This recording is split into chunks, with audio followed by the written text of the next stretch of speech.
A wolf in sheep's clothing. My brother played the victim while scheming to take everything I had built, and then, my name is Logan. I'm 34 years old, and I've spent the last 12 years of my life building my tech company from the ground up. It's my pride and joy, an app development business that started as a one-man project in my apartment and grew into a multi-million-dollar venture. It wasn't easy. I've sacrificed relationships, sleep, vacations, and just about everything else to get to where I am today. Growing up, it was just me, my parents, and my younger brother, Derek. After my parents passed when I was 22, it was just the two of us. Derek's 31 now, and while I took the route of endless grinding and sleepless nights, Derek's life was different. He always struggled to figure things out, bouncing between jobs and never really finding his footing. I never judged him for it. Not everyone is built the same way. Over the years, I tried to be a supportive older brother. I helped him out whenever I could, paying off a couple of his debts, helping him get a car when he needed one, and even letting him crash at my place when he got evicted a few years back. When I bought an investment property last year, a modest two-bedroom house in a quiet neighborhood, I offered it to Derek, rent-free, so he could get on his feet. It didn't feel like a big deal at the time. I was making good money, and family is family, right? Looking back now, maybe I should have seen the signs. At first, Derek seemed genuinely grateful for everything I did for him. But over time, his attitude started to shift. At family dinners and casual hangouts, he'd make these weird little comments like, "Must be nice to be the golden child," or "Not all of us got handed success on a silver platter." Those comments really threw me. What the hell was he talking about? Nothing in my life was handed to me. I worked my ass off for everything I had. Sure, I had a couple of lucky breaks along the way, but doesn't everyone who succeeds? I tried to brush it off as sibling banter. That's just Derek, I told myself. He'd always been a little competitive with me, even when we were kids. I chalked it up to normal family dynamics and moved on. But my girlfriend, Cassie, started noticing too. "Derek seems off," she said one night after he came by for drinks. "It's like he's keeping score of your life or something." I shrugged it off. "He's just been through a lot," I said, defending him. "Losing our parents hit him harder than it did me. I think he's still trying to figure out who he is." Cassie raised an eyebrow, but didn't push it. The comments didn't stop, though, and they started to get under my skin. One time, Derek joked that I was obsessed with money and only cared about myself. That one stung because if anyone had sacrificed for him, it was me. I couldn't shake the feeling that he resented me for my success. Things escalated a couple of months ago when Derek called me to ask for money again. This wasn't unusual. Derek had a long history of financial issues. But this time, something felt different. I asked him what he needed it for, and he got defensive. "Why do you always assume I'm going to blow it on something stupid?" he snapped. "That wasn't it at all. I just wanted to know if it was something serious." "Look, Derek, I'm not saying no," I told him. "I just need to know what's going on." "I knew you wouldn't trust me," he muttered before hanging up. I should have let it go, but something about his tone bothered me. A week later, I heard from a mutual friend that Derek had been telling people I was stingy and didn't care about family. I was floored. Stingy? I'd done nothing but help him for years. Then things got even weirder. I started noticing strange activity in a shared family account. When our parents passed, they left us a modest inheritance. It wasn't much, but it was enough for emergencies. I'd left the account open for Derek to use if he ever needed money for rent or bills, and for years, it had mostly gone untouched. But suddenly, there were large withdrawals, thousands of dollars, taken out in chunks over a couple of months. I called Derek immediately. "Hey, do you know anything about the family account? There've been some big withdrawals lately." Derek acted surprised. "What? No, I haven't touched it," he said. "Maybe it's a banking error or something." I wanted to believe him. I really did. But the timing didn't feel right. Just a couple of weeks earlier, Derek had mentioned needing money for some bills, and now the account was nearly drained. I decided to dig deeper. I logged into the account and looked at the transactions. The withdrawals were made from ATMs near Derek's house. It wasn't definitive proof, but it was enough to make me suspicious. When I confronted Derek again, he got angry. "You really think I'd steal from my own family?" he shouted. God, Logan, you're unbelievable. You're so paranoid. I backed off, but my gut told me something wasn't right. Cassie noticed how distracted I was one night when we were having dinner. What's going on with you? She asked. I sighed and told her everything. About the money, Derek's weird behavior, and how I didn't know what to do. I hate to say this, but it sounds like he's taking advantage of you, she said carefully. I didn't want to admit it, but part of me knew she was right. For weeks, I tried to shake the feeling that something was off. I wanted to trust Derek. I wanted to believe that my own brother wouldn't lie to me or steal from me. But the more I thought about it, the more the pieces didn't add up. I decided to start keeping a closer eye on Derek, not because I wanted to catch him in a lie, but because I needed to protect myself. I started paying attention to the little things. How he always seemed to dodge questions about money, how he conveniently forgot details about conversations we'd had, and how he always turned the focus back on me whenever I pressed him too hard. It was like he was trying to make me the bad guy in my own story. And then I found something that changed everything. I left off with the sinking feeling that something wasn't right with Derek. As much as I wanted to trust my brother, the signs were there. His defensiveness, the strange comments, and those mysterious withdrawals from our shared family account. I didn't want to believe that Derek would betray me like that, but I knew I couldn't just let it go. So, I started paying closer attention. It wasn't just about the money anymore. Derek's behavior was off in so many ways, and the more I observed, the more I realized I'd been blind to a lot of things. For starters, I began noticing how often Derek seemed to play the victim. Anytime we talked, he'd find a way to slip in some comment about how unlucky he was or how life had never given him a break. At first, I'd felt bad for him. Life had been harder for him in some ways. But now, it felt manipulative. And then there were the lies. One night, Cassie and I were out at a bar with some mutual friends. The topic of Derek came up, and one of our friends, Mason, mentioned something that stopped me cold. So, Derek's going to Florida next week? Huh? Mason said casually. What? I asked, genuinely confused. Yeah, Mason continued. He said he's checking out some job opportunities down there. He was pretty excited about it. I felt a pit form in my stomach. Derek hadn't mentioned anything about Florida, or a new job, for that matter. I knew he wasn't working at the moment, but as far as I knew, he wasn't actively looking for anything either. Cassie caught the look on my face. What's wrong? She asked. I don't know, I said. It just doesn't make sense. Derek hasn't said anything to me about Florida. Maybe he just didn't think to mention it, she offered, but even she didn't sound convinced. The next day, I called Derek to ask him about it. Hey, Mason said you're heading to Florida soon, I said, trying to keep my tone light. What's that about? There was a long pause on the other end. Oh, that, Derek said finally. It's nothing. Just something I've been thinking about. You know, seeing what's out there. His answer was vague, and something about his tone felt off. I wanted to press him, but I decided to let it go for the moment. After I hung up, Cassie turned to me.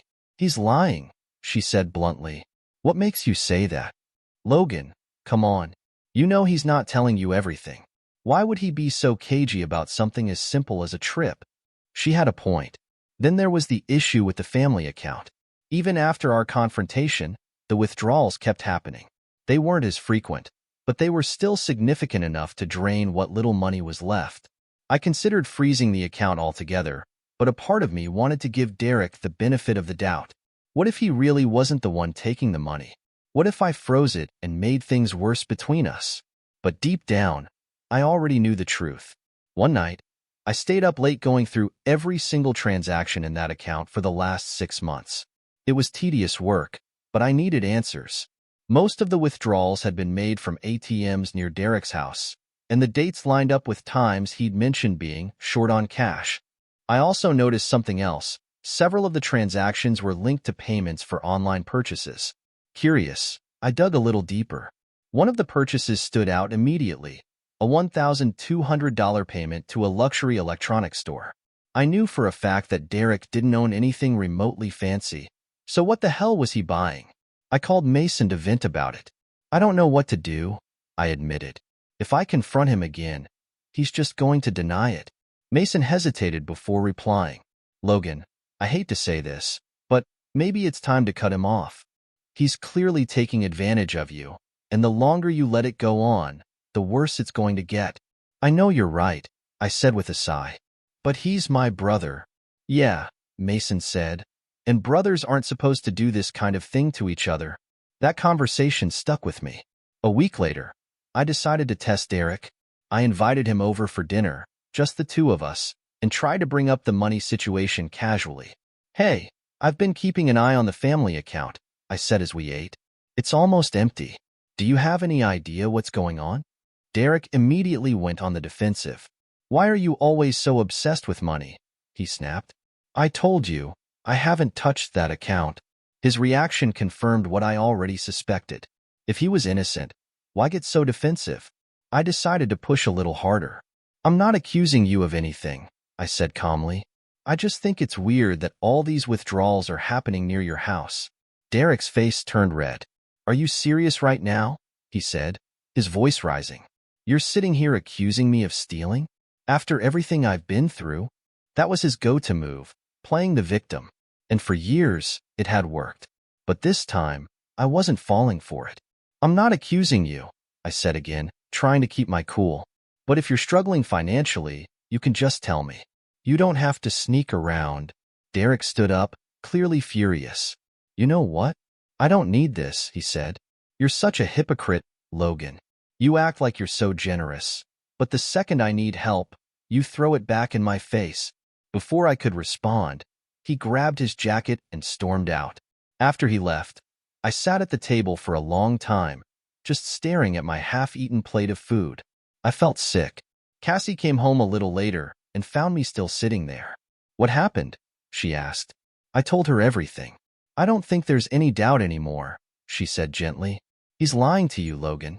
And if you keep letting him get away with it, he's just going to keep pushing the line. I knew she was right, but it still felt like a betrayal to even think about cutting Derek off. We were all we had left of our family. How could I just give up on him? But then something happened that changed everything. A few days later, I got a call from Laura, my neighbor at the investment property Derek was living in. Hey, Logan, she said. I don't mean to be nosy, but is your brother okay? What do you mean? I asked, my heart sinking. Well, Laura said hesitantly, there's been a lot of people coming and going from the house lately, and some of them, they don't look like they're just there to hang out, if you know what I mean. I didn't know what she meant, but I had a feeling I was about to find out. I've reached the part of my story that still makes me sick to my stomach. The part where I realized just how deep Derek's betrayal went. Writing this out is hard, but I feel like I need to get it out of my system so I can finally move on. Or at least try to. So, I left off with Laura, my neighbor at the investment property, telling me about the visitors Derek had been having. She said people had been coming and going at all hours of the day. Strangers she didn't recognize. At first, I thought she was exaggerating, but then she mentioned something that set off alarm bells. Some of them look shady, she said. Like, the kind of people you wouldn't want hanging around your neighborhood. There's one guy who's been showing up in a really expensive car, though. He's here a lot. Expensive car? That didn't make sense. Derek didn't know anyone who could afford a nice car, let alone someone who'd visit him repeatedly. I thanked Laura for letting me know and hung up, but my mind was racing. I couldn't stop wondering what Derek was up to. He'd never been one to have a lot of friends, and this sudden influx of visitors didn't feel right. That weekend, I decided to drop by the house unannounced. Derek wasn't expecting me, and I thought maybe I could catch a glimpse of what was really going on. When I pulled up to the house, I immediately noticed something strange. A sleek black SUV was parked in the driveway, a far cry from Derek's beat-up old sedan. My stomach twisted as I approached the door. I knocked a few times, but no one answered. I was about to leave when I heard voices inside. Curious, and maybe a little reckless, I stepped around to the side of the house where one of the windows was cracked open. I could hear Derek's voice, along with someone else's. You sure he doesn't suspect anything? A man asked. His voice was low and gravelly. Nah, Logan's clueless, Derek replied. He's too busy playing the hero to even notice. My chest tightened. Well, he better not find out, the other guy said. Because if he does, you're on your own. I'm not dealing with your mess. I had to force myself to step away from the window. My hands were shaking, and my mind was racing. What the hell was Derek talking about? What was I clueless about? I didn't stay to find out. Instead, I got back in my car and drove home, my heart pounding the entire way. That night, I told Cassie what I'd heard. I think he's hiding something, I said. Something big. Cassie frowned. It sounds like he's using you, Logan. You need to protect yourself. She wasn't wrong, but the thought of cutting Derek off still felt impossible. He was my brother. Still, I couldn't ignore the feeling that something bigger was happening. Over the next few days, I started digging into Derek's life. I went through everything I could think of, his social media accounts, his text messages. Yeah, I snooped a little, even the family account again. And that's when I found it. A payment from the account to what looked like a company I didn't recognize. Curious, I Googled the name, and my stomach dropped when I saw the result. It was a shell company, a fake business often used for shady deals. I didn't know what to do with that information at first, so I called Mason to get his take. Logan, this is bad, he said. If he's involved with stuff like that, you need to protect yourself legally. I agreed, but I didn't know where to start. That's when Cassie suggested I reach out to a lawyer she knew, Samantha, a no-nonsense attorney who specialized in business and family disputes. Samantha was exactly what I needed. After I explained the situation to her, she didn't sugarcoat anything. Logan, if your brother is using your money for illegal activity, it could come back on you, she said. You need to cut ties immediately. And we need to figure out exactly what he's been doing.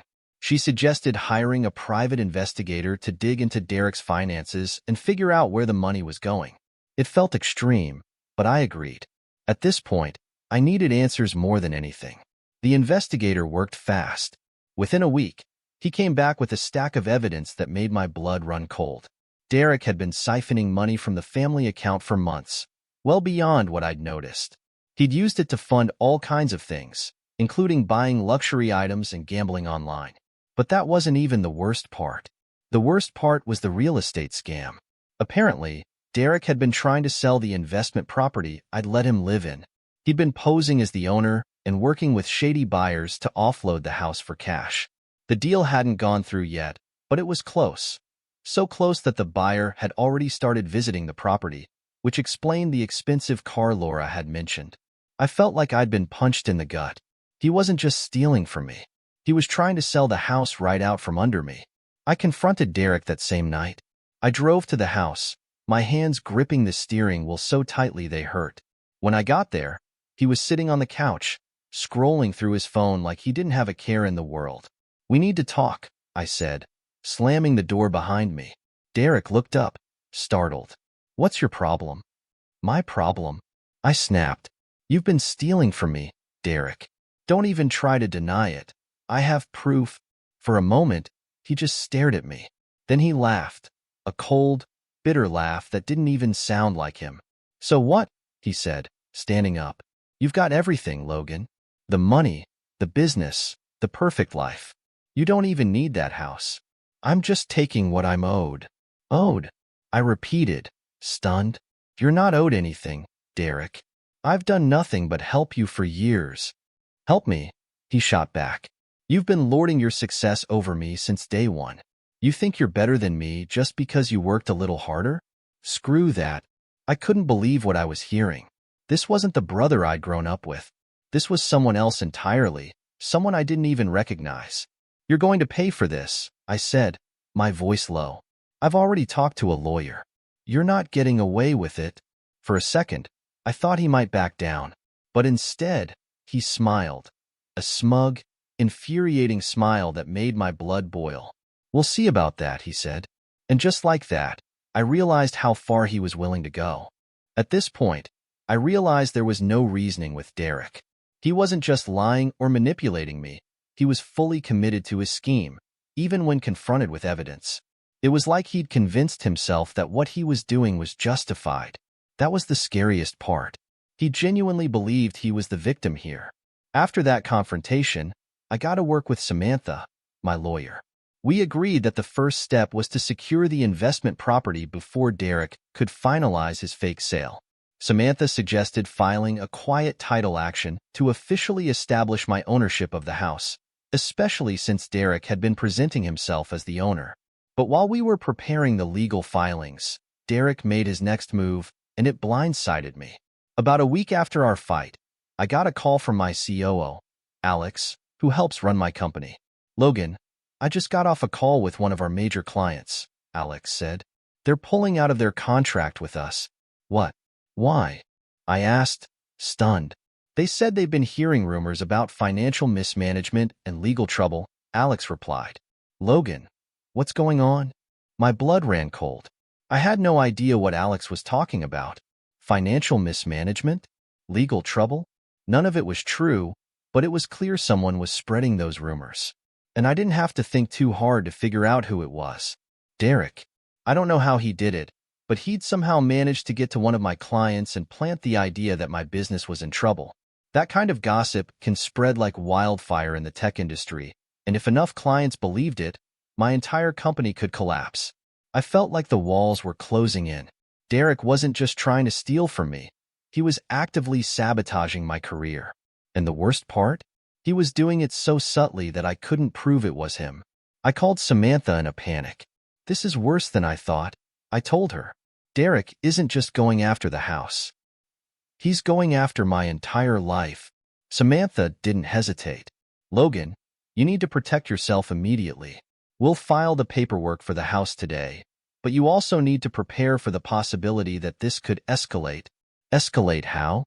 I asked, though I already knew the answer. "If Derek's willing to play dirty, you need to be ready to fight back," she said.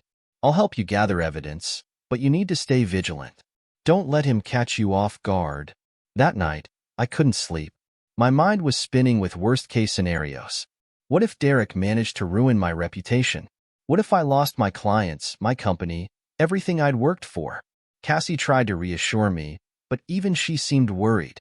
"You've always been the bigger person, Logan," she said. "But maybe it's time to stop giving Derek the benefit of the doubt. He's not going to stop unless you make him."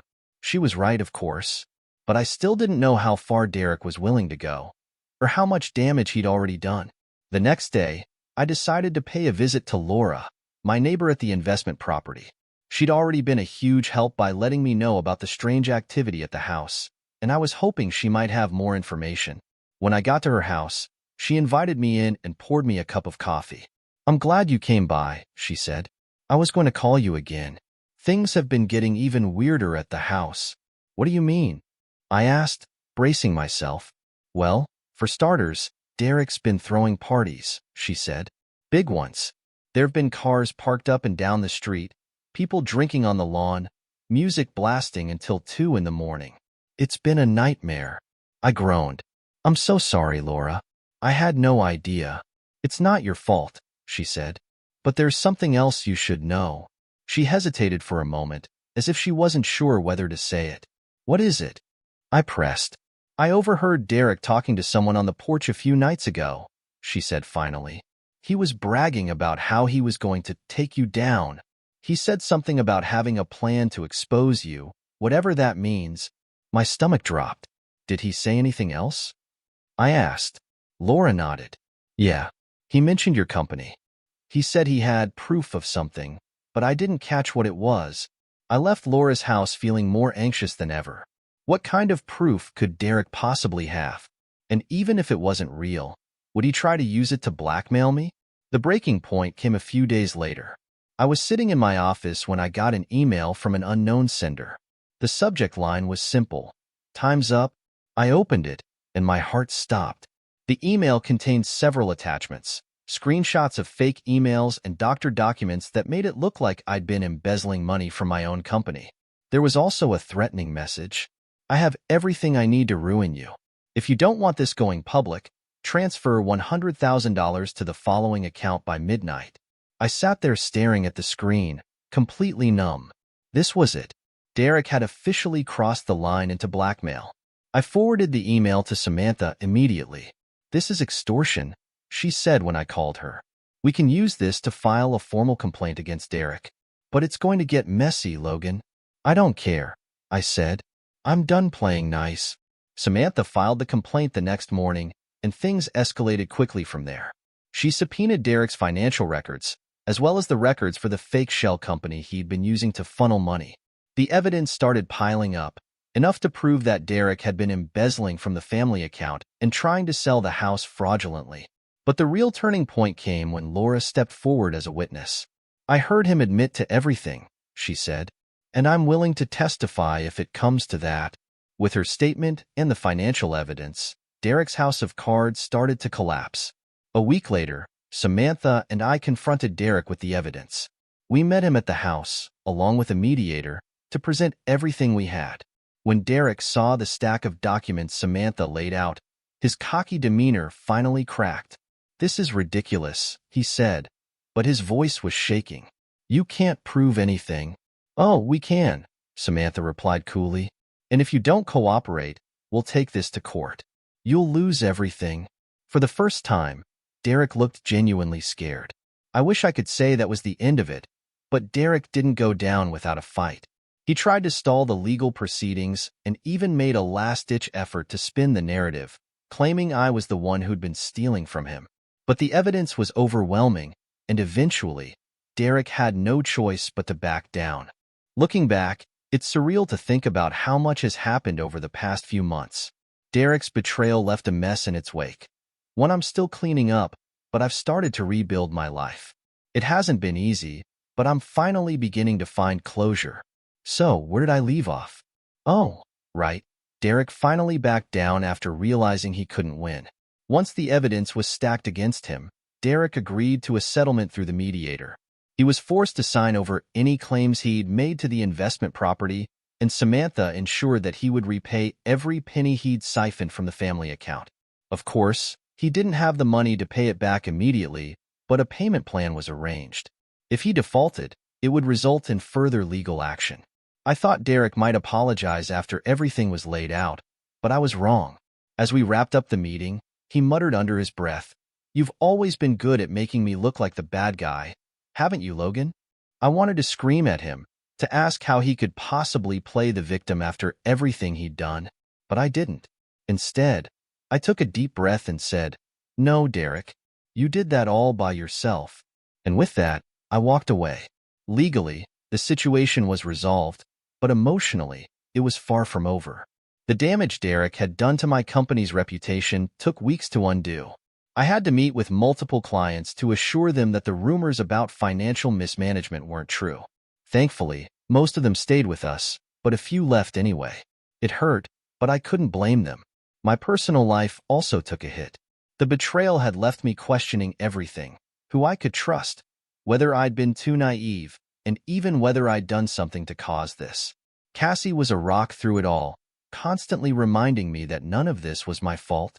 "You can't control other people's choices, Logan," she said one night when I was beating myself up about the situation. "All you can do is decide how you're going to move forward." She was right, of course. But moving forward wasn't as simple as flipping a switch. About a month after the settlement, I got a call from Laura, my neighbor at the investment property. "Hey, just thought you'd want to know, Derek's moving out," she said. For a moment, I didn't know what to say. "Really?" "Yeah," she said. "I saw him loading his stuff into his car this morning. He didn't say goodbye or anything." I felt a strange mix of relief and sadness. Derek's departure marked the end of an era, but it also drove home the fact that our relationship might never recover. A part of me wanted to reach out to him, to see if there was any way to repair what was left of our bond. But every time I thought about it, I remembered the way he'd looked me in the eye and lied, the way he'd tried to ruin everything I'd worked for. I decided to let him go. In the months since Derek left, I've been focusing on rebuilding, not just my business, but my sense of peace. Mason has been a huge help, stepping in to support me whenever I felt overwhelmed. Cassie and I have grown even closer through all of this, and I'm grateful every day for her patience and understanding.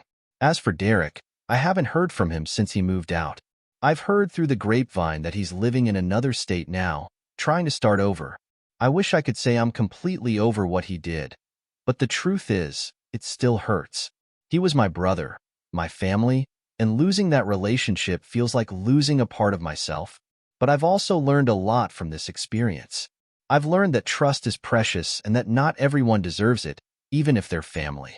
I've learned that boundaries are important and that it's okay to protect yourself from toxic people, no matter who they are.